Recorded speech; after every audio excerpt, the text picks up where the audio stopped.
Żaba to Jego to już dawno nie powinno. p***ące.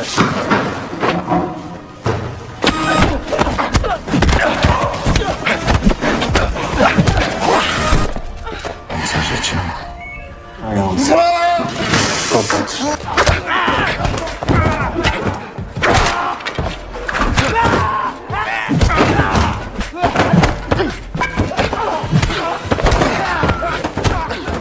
Halo teman-teman, apa kabar? Semoga kalian selalu sehat dan menjalani hari yang menyenangkan. Pada video kali ini saya akan menceritakan alur sebuah film action terbaru berjudul Lesson. Film ini berkisah tentang seorang mantan polisi yang menjadi seorang guru untuk melancarkan sebuah misi balas dendam. Ingin tahu seperti apa keseruan film ini? Kalau begitu langsung saja kita mulai alur cerita selengkapnya.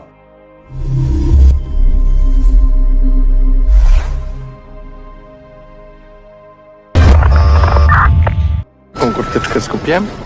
Malam itu seorang bandar narkoba bernama Jitsu mendatangi markas bos besar untuk mengambil suplai narkoba yang siap untuk diedarkan kembali. Bos kartel ini bernama Rafael. Di sini Rafael malah menginterogasi Jitsu terkait seorang pengkhianat yang ada di dalam tubuh gengnya. Yang tak lain pengkhianat itu adalah Jitsu sendiri. Saat ingin dibunuh, Jitsu melakukan perlawanan sehingga terjadilah baku tembak yang cukup sengit.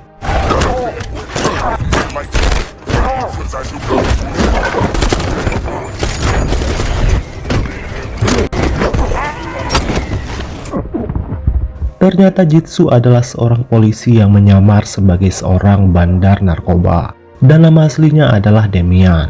Pada akhirnya Demian berhasil membantai semua anak buah Rafael. Namun saat ingin ditangkap, Rafael mengatakan kalau ia sudah tahu alamat rumah Demian, termasuk istrinya yang bernama Carolina. Khawatir akan keselamatan istrinya, Demian segera pulang ke rumah dan mendapati istrinya tewas dibantai. Karena kejadian itu, Demian memutuskan keluar dari kepolisian. Dan sampai saat ini Demian masih sangat terpukul dan menyalahkan dirinya yang menjadi penyebab kematian istrinya tersebut. Bahkan kini ia berubah menjadi seorang pemabuk. Suatu hari Demian ditelepon oleh sahabatnya yang seorang guru SMA bernama Simon. Simon meminta Demian untuk datang ke rumahnya malam ini karena ada hal penting yang ingin ia bicarakan. Singkat cerita, Demian pun datang. Di meja makan, Simon lantas menceritakan masalah yang tengah ia hadapi, di mana seorang muridnya ditemukan mati akibat overdosis narkoba. Dalam beberapa tahun terakhir sudah ada puluhan murid yang tewas akibat barang haram tersebut. Dan Simon mencurigai adanya peran orang dalam yang membawa masuk obat-obatan tersebut. Sementara pihak kepolisian seperti tidak begitu serius dalam menangani kasus ini, sehingga sampai saat ini mereka masih belum menemukan titik terang. Untuk itulah Simon meminta bantuan Demian untuk mengusut kasus ini dari dalam sekolah. Karena sebelum ini Demian telah berhasil meringkus satu geng narkoba hanya dengan seorang diri. Walaupun istri Demian harus menjadi korban dari misi berbahaya tersebut.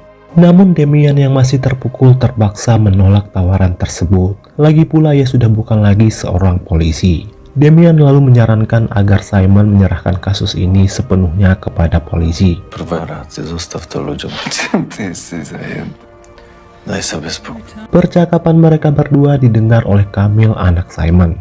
Sepulangnya dari rumah Simon, Demian singgah dulu ke supermarket. Di sana 3 orang pemuda mencari gara-gara dengan mengambil dompet Demian.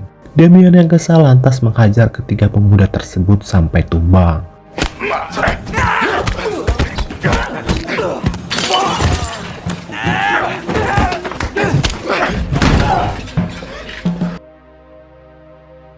Sementara itu Simon keluar dari rumah dan diam-diam nekat menyusup ke gudang yang dijadikan kelompok kartel sebagai lab tempat pembuatan narkoba. Tak lama setelah itu Demian melihat berita tentang penemuan mayat Simon di dalam gudang lab tersebut. Menurut keterangan polisi, Simon diduga seorang guru yang merangkap menjadi seorang bandar narkoba yang mengedarkan barang haram tersebut di sekolah tempat ia mengajar. Dan Simon diduga bunuh diri karena merasa bersalah, karena banyak muridnya yang tewas akibat narkoba yang ia jual tersebut. Namun Demian tahu kalau tuduhan itu tidak benar, dan sekali lagi ia merasa bersalah karena menolak membantu Simon. sehingga menyebabkan sahabatnya itu tewas. Di keesokan harinya, Damian langsung mendatangi rumah Simon. Kamil berusaha menyerang seorang polisi yang mengejek ayahnya sebagai bandar narkoba. Untung saja Damian segera menyuruh polisi tersebut untuk melepaskan Kamil. Zostaw go. Untuk menebus rasa bersalahnya, Damian akhirnya setuju untuk membantu Simon dalam mengusut kasus ini dari dalam sekolah. Untuk itulah Damian sengaja melamar sebagai guru yang menggantikan posisi Simon. Kepala sekolah yang bernama Rufus mengatakan kepada Damian agar ia tidak perlu cemas dengan reputasi sekolah yang sebelumnya sempat tercoreng akibat ulah Simon yang membawa masuk narkoba ke sekolah tersebut.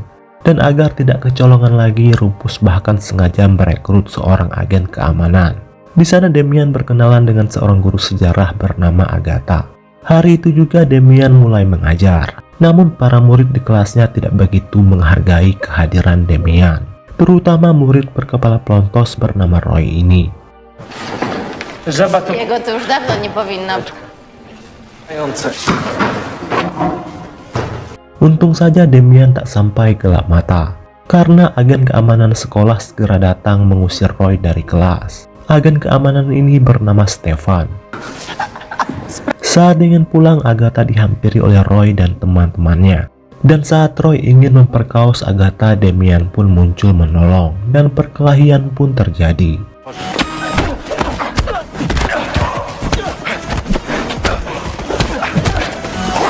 Sampai akhirnya para berandalan tersebut lari ketakutan. Setelah kejadian itu, Roy dibawa ke sebuah pantai oleh sekelompok preman yang dipimpin oleh Jero. Lalu tak lama muncullah seseorang yang ternyata adalah Stefan. Stefan kesal karena Roy telah membuat ulah dengan mencari gara-gara di sekolah. Ternyata Stefan adalah agen keamanan sekolah yang merangkap sebagai bandar narkoba. Dialah yang selama ini menyuplai narkoba kepada murid-murid di sekolah tersebut. Sebagai hukumannya, Roy pun dibuat lumpuh.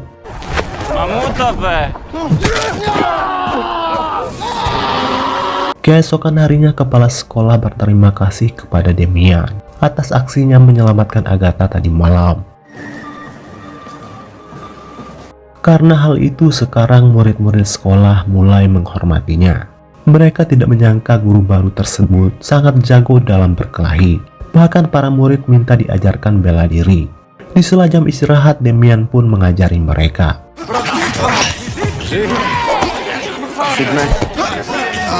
Di antara semua orang di sekolah, hanya Kamil yang tahu siapa Damian sebenarnya dan apa tujuan ia mengajar ke sekolah tersebut. Tetapi Kamil masih menyalahkan Damian atas kematian ayahnya, sebab Damian menolak membantu sang ayah malam itu. Parahnya lagi, semua orang sekarang menganggap ayahnya sebagai bandar narkoba. Tapi Damian berjanji akan mencari tahu siapa pelaku pembunuh Simon, sekaligus membersihkan nama baiknya. Raczej nie dzielić z nikim, proszę. Di malam harinya, Agatha dan Damian minum di sebuah bar. Di sana Damian kembali terlibat perkelahian dengan sekumpulan pengunjung mabuk yang mengganggu seorang wanita. Seperti biasanya, Damian dengan mudah bisa menghajar mereka semua.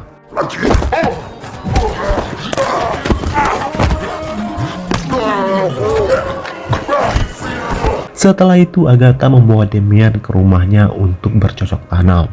Namun Damian yang masih belum bisa melupakan istrinya, lalu pergi dari sana tanpa berpamitan dulu dengan Agatha. Di perjalanan pulang, Damian melihat salah satu murid di sekolahnya sedang menjual narkoba. Ia lantas menghampiri murid itu dan bertanya siapa bosnya. Tetapi murid itu menolak menjawab. Di lapangan olahraga sekolah, seorang murid bernama Emilia hampir terlibat perkelahian dengan Jero dan anak buahnya. Dikarenakan Jero menjual narkoba kepada seorang teman baiknya. Kamil yang melihat itu mencoba menolong Emilia, namun ia malah berakhir dikeroyok.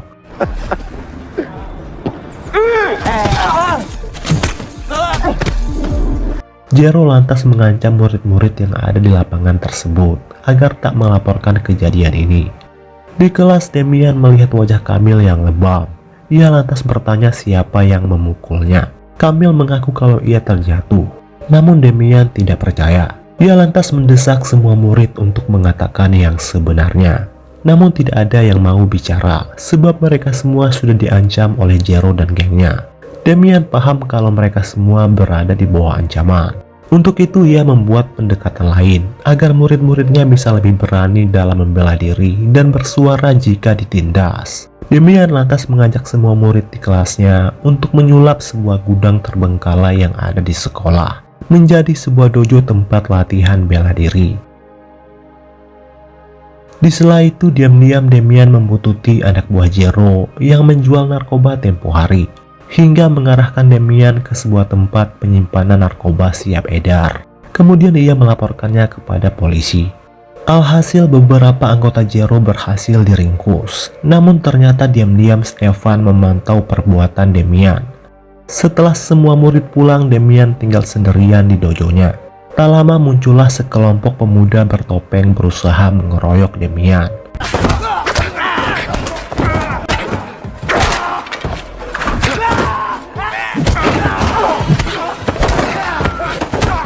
Namun sepertinya jumlah mereka masih kurang banyak untuk bisa menumbangkan Damian. Ternyata kelompok bertopeng tersebut adalah anggota geng Jero. Tak mempan dikeroyok, Stefan lantas membuat strategi lain untuk menjatuhkan Damian. Sepulang sekolah, Jero dan gengnya mendatangi rumah Emilia. Maksud kedatangan mereka untuk memaksa Emilia menjebak Damian. Jika Emilia menolak, Jero mengancam akan menghabisi ayah dan juga teman baiknya. Keesokan harinya sekolah dibuat heboh oleh pengakuan Emilia yang mengaku dilecehkan oleh Damian saat berlatih berdua di dojonya. Emilia yang berada di bawah ancaman hanya bisa menangis. Alhasil Damian pun diskors sementara dari sekolah sampai penyelidikan selesai. Bahkan Kamil kembali membencinya. Tapi tentu Damian tidak diam begitu saja. Di malam harinya ia lantas mendatangi Roy yang sekarang terbaring di rumah sakit dalam keadaan lumpuh. Damian memaksa Roy mengatakan siapa yang membawa masuk obat-obatan itu ke dalam sekolah.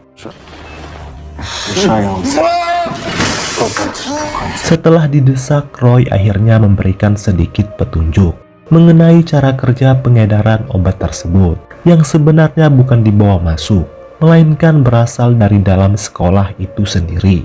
Mengetahui hal itu, Damian langsung menyusup ke dalam sekolah. Di sana ia melihat John si penjaga sekolah tengah mengarah ke ruangan lab. Di saat John keluar, Damian segera masuk. Ternyata saat itu sedang terjadi proses pembuatan narkoba. Tak lama seseorang masuk. Beruntung Damian segera bersembunyi. Dan ternyata malam itu mereka sedang menyuplai barang ke tempat lain. Kemudian Damian mengikuti kemana truk itu dibawa dan mengarahkan Damian ke sebuah pelabuhan. Di sana Damian dihadang oleh 3 orang anak buah Stefan. Namun dengan mudah Damian mengalahkan mereka semua. Tanpa membuang waktu, Damian langsung menemui Rufus untuk melaporkannya, di mana Stefan telah memproduksi narkoba tersebut dari dalam sekolah. Rufus lantas menginterogasi Stefan dan ketiga krunya, yang tak lain adalah guru di sekolah itu. Namun Stefan membantah keras tuduhan Damian tersebut. Pada akhirnya Stefan dan komplotannya lolos begitu saja sebab tidak ada bukti, termasuk bukti rekaman CCTV sekolah yang telah berhasil mereka hapus. Kegagalan ini membuat Damian kembali frustasi. Kemudian Agatha mengunjungi Damian. Di sini Damian akhirnya jujur kalau ia merupakan mantan polisi anti narkotika.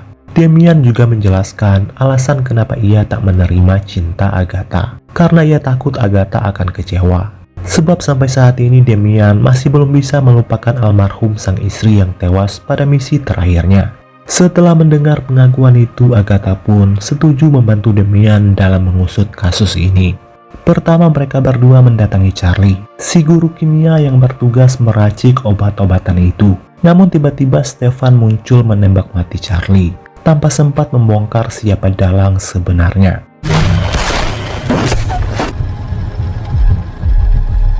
Keesokan harinya Emilia menghadap kepala sekolah untuk mencabut pengakuannya mengenai Damian yang melakukan pelecehan.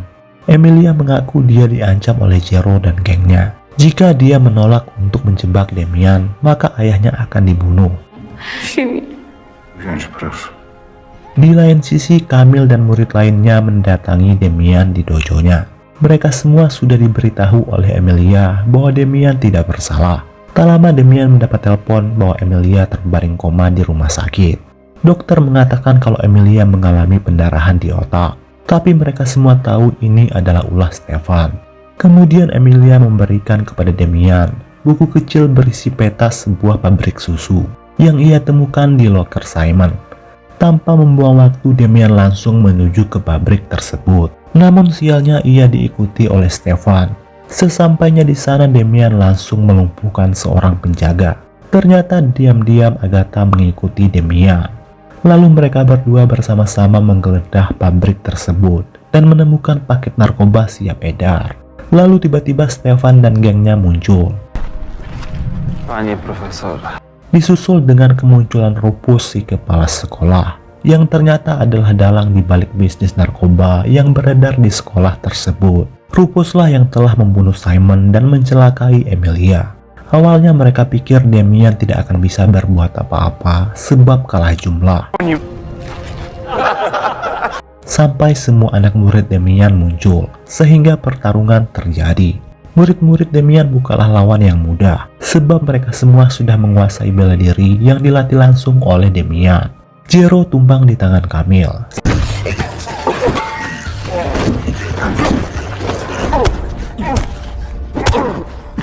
Sedangkan Demian berduel dengan Stefan. Stefan yang selama ini terlihat sangar di sekolah dibuat tak berkutik oleh Demian, sampai akhirnya ia tumbang tak sadarkan diri.